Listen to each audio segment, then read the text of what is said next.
आज्ञा नमस्कार। मु आपन को भागवत गीता रो आज छोटी शिक्षा कहबी। आपण मान को जीवन रो भागवत गीता बहुत परिवर्तन आनिबो। आउ ए भागवत गीतार ए भिडियोटी आपण मान को बहुत मूल्यवान शिक्षा देबो। ए छोटी शिक्षा आपण को जीवन रे निश्चय उतारंतु आपण को बहुत शांति मिलिबो। आउ आपणकर जीवन पथ बहुत आगो को बढ़िबो। जीवन रे जदि किछि बड़ करिवार अछि, जीवन रे जदि महान लक्ष्य को प्राप्त करिवार अछि, जीवन रे जदि सफलता हबार अछि, ताहाले भाई भागवत गीतार ए वीडियो को निश्चय देखंतु लास्ट पर्यंत मो सहित।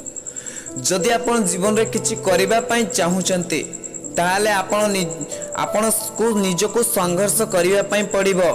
आउ जदि संघर्ष करिबा को चाहुनांती ताहाले आपण को एहा भी दुख होबा कथा नुहे जे आपण जा पाइबा पई चाहुचंती ता पाइ नाहांती। हां आज्ञा, जीवन एक संघर्षमय अटे। आपण जदि जीवन को एमिति बिताई दउचंती ताहाले बहुत भूल कथा। देखंतो जने विद्यार्थी जदि पाठ पढ़ी से तार पाठ रे पढ़ा रे परीक्षा रे टॉप आनिबा को चाहुची तो ताको संघर्ष करिबा को पड़े। तो सेमिति श्री कृष्ण अर्जुन को कहउचंती तुमको जदि युद्ध रे जितिबार अछि तुमको संघर्ष करिबा को पड़िबो। तुमको जितिबा हारिबा आशा छाड़ी तुमको संघर्ष करिबा को पड़िबो। सेमती आपण माने आपण मान को जीवन रे जे भी कोनसी काम करंतु ना काहे कि जे जदि संघर्ष करिवे ताहले आपण जीवन को बहुत सुंदर बिताइबे।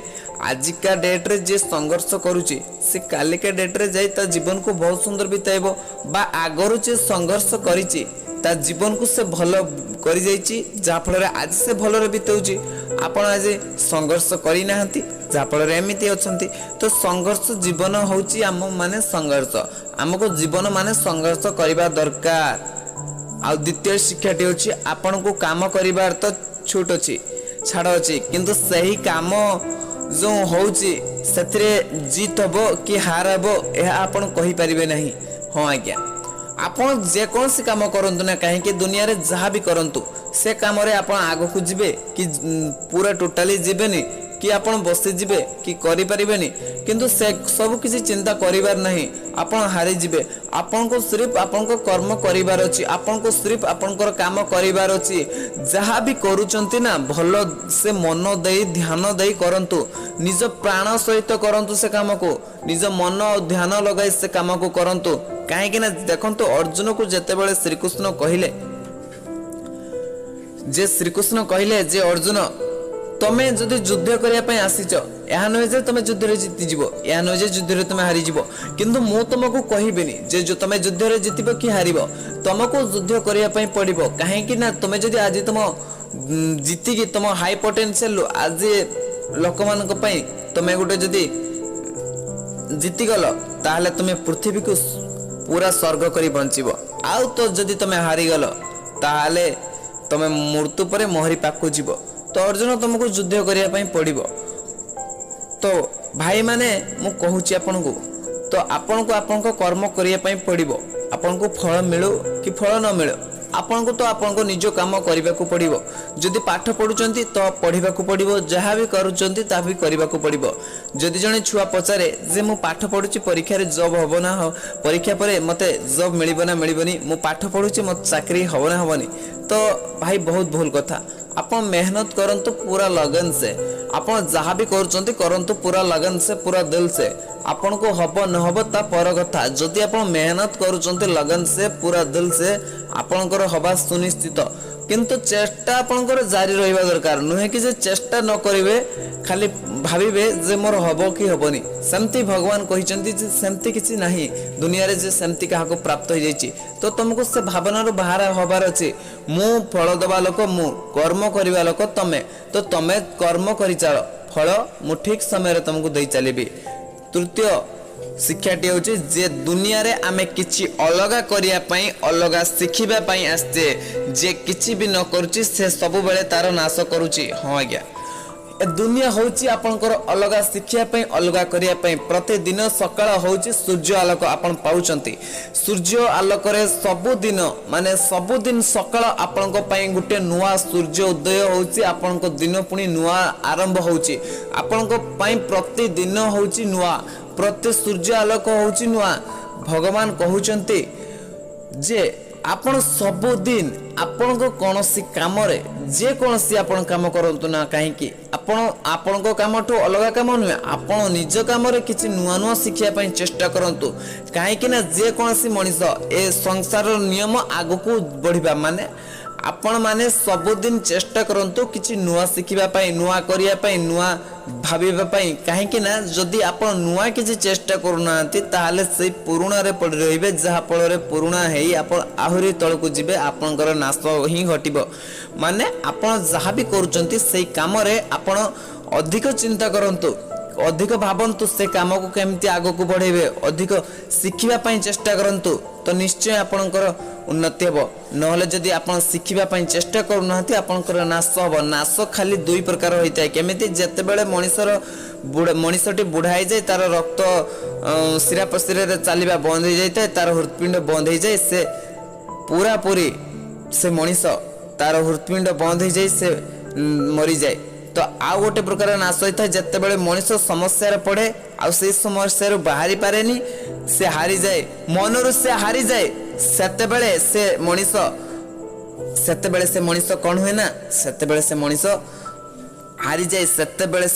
ହାରିଯାଏ। ତ ସେଇବେଳେ ତାର ହିଁ ନାଶ ହୋଇଥାଏ।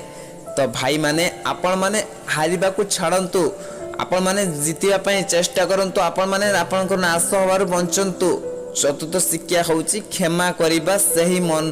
ସେହିମାନଙ୍କର ସେଇ ମହାନ ବ୍ୟକ୍ତିର କାମ ଯିଏ ସାମ୍ନା ବାଲାଠୁ ବଡ଼ ହୋଇଥାଏ, ହୃଦୟରେ ବଡ଼ ହୋଇଥାଉ କି ସେ ଟଙ୍କା ଇନକମ୍ କରିବାରେ ବଡ଼ ହୋଇଥାଉ, କି ସେ ବହୁତ ହୃଦୟବାନ ହେଇଥାଉ, କି ଯାହା ବି ହେଇଥାଉ, ଯଦି କାହାରି ଭୁଲ ଉପରେ ଆପଣ ରାଗିବା ବା ଘୃଣା କରିବା ବହୁତ ସାଧା ସିଧା କାମ ଅଟେ ଆଜ୍ଞା। କାହାରି ଭୁଲ ଉପରେ ଆପଣ ଯଦି ରାଗୁଛନ୍ତି ତାହେଲେ ବହୁତ ସାଧା ସିଧା କାମ ଅଟେ। ଯେ ମଣିଷ କ୍ଷମା କରିବା ଗୁଣ ତା ଭିତରେ ଅଛି ସେ ମହାନ ବ୍ୟକ୍ତି ଅଟେ। ଆପଣମାନଙ୍କ ଭିତରୁ କାହା ଭିତରେ ଏ ଗୁଣ ଅଛି ଆଜ୍ଞା? ଭଗବାନଙ୍କୁ ଦେଖନ୍ତୁ, ସେ ସମସ୍ତଙ୍କୁ ଭଲ ପାଆନ୍ତି, ସମସ୍ତଙ୍କୁ ତାଙ୍କ ପୁତ୍ର ଭଳି ଦେଖନ୍ତି, ଯେ ଭୁଲ କରୁ କି ଠିକ୍ କରୁ, କିନ୍ତୁ ସେ ତାଙ୍କୁ ସମସ୍ତଙ୍କୁ ଭଲ ପାଇଥାନ୍ତି, ସମାନ ଆଖିରେ ସମସ୍ତଙ୍କୁ ଦେଖିଥାନ୍ତି। ଯଦି କିଏ ତାଙ୍କ ଶରଣ ନିଏ ତାହେଲେ ତାଙ୍କୁ ସେ ବି କ୍ଷମା କରିଦିଅନ୍ତି।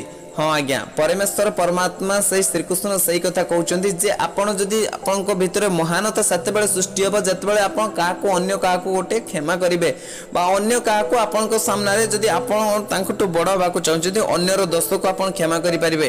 ଆପଣ ତ କାହାରି ଦୋଷକୁ କ୍ଷମା କରିପାରନ୍ତିନି, ଆପଣ କ'ଣ ବଡ଼ ହେବେ? ସେଥିପାଇଁ ଆପଣମାନେ ଲୋକମାନଙ୍କ ଦୋଷକୁ ନିଜେ କ୍ଷମା କରିବା ଶିଖନ୍ତୁ, ସହନଶୀଳତା ଗୁଣ ନିଜ ଭିତରେ ଆଣନ୍ତୁ।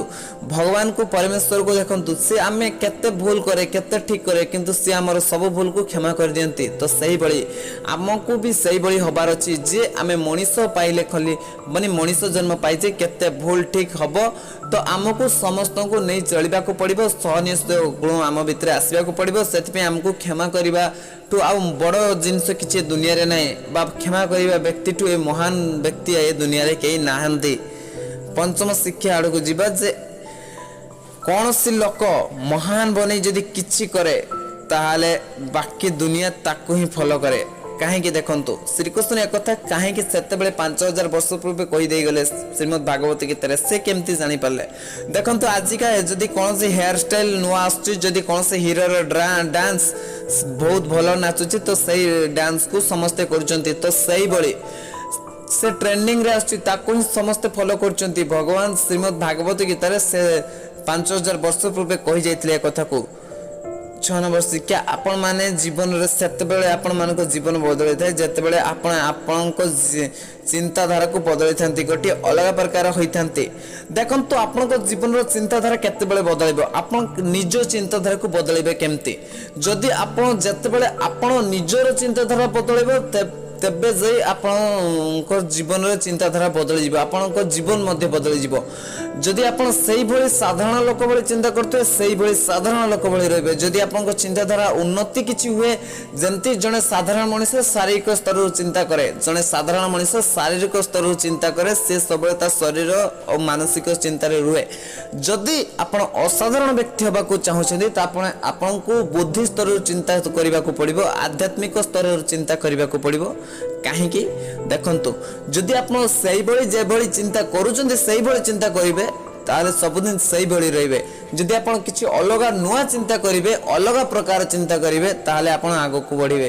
तो आपण चॉइस करिवार अछि आपण के प्रकार चिंता करिवे आपण भलो चिंता करिवे ना से साधारण व्यक्ति बोली चिंता करिवे ना बुद्धिमान व्यक्ति बोली चिंता करिवे ना आध्यात्मिकता व्यक्ति बोली चिंता करिवे माने आपणकर जो शारीरिक लेवल रो आपणकर चिंताधारा उठी आपणकर मानसिक लेवल रो उठी बुद्धि लेवल रो उठी आध्यात्मिक माने जेउठी हाई लेवल रे पहुंचीबो तो सेते बेले आपणकर सब परिवर्तन हबो आपण सब किछि परिवर्तन करि परिबे। और दर्शक बंधु आपनको भिडियोटी केमिति लागला आपण माने कमेंट करंतु जदि भागवत गीता ऊपर आउ भिडियो चाहुचंती ताहाले मते कमेंट करी कहतु आ वीडियो को अधिक लाइक अधिक जदि लाइक करछंती ताहाले मु भाबिबी जे मु भागवत गीता पर आउ वीडियो बनेबी। धन्यवाद दर्शक बंधु, जय जगन्नाथ।